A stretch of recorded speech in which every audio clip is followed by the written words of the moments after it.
嚟到我哋鼠年嘅運程啦。咁我啱啱先咧都有講到，我有個朋友咧係屬狗嘅，佢個伴侶咧啱啱就係屬鼠啦，我都好關心佢嘅運程啊。佢哋啲年紀應該好相近。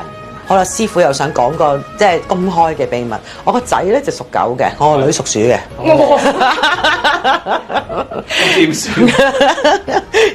咁樣啦，屬鼠嘅朋友本身嘅特性咧，都係比較有愛心嘅。因為每一年12生肖往往都會有最好運嘅生肖啦，同埋比較弱嘅生肖啦。咁屬鼠嘅朋友喺2026咧，就個分數只係去到52分嘅，係啦。因為每逢咧，我哋認識咧，即係我哋犯太歲本命年，永遠往往唔係最嚴重嗰一位，而屬即係每年個沖太歲咧，永遠都係最弱嘅一個生肖嚟嘅。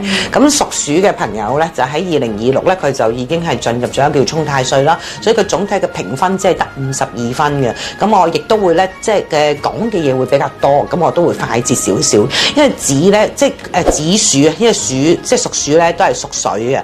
咁咧佢就直沖正咧，即係我哋用八字之間佢嗰個火年咧，佢叫水火交戰啦。運程裏邊咧會特別咧係動盪同埋劇烈嘅，咁而且喺紫微斗數裏邊咧會見大好啦、歲破啦，呢啲都係大嘅我哋叫主嘅破星嚟嘅。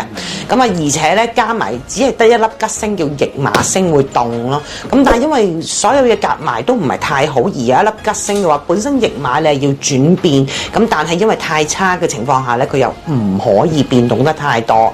咁各項嘅運程裏邊嚟講，事業咧就會冇乜突破嘅。係啦，咁就而且咧會同上司啦、客戶之間咧都會特別容易有一啲嘅爭執啦，咁亦都有可能咧對正自己嘅命格裏邊可能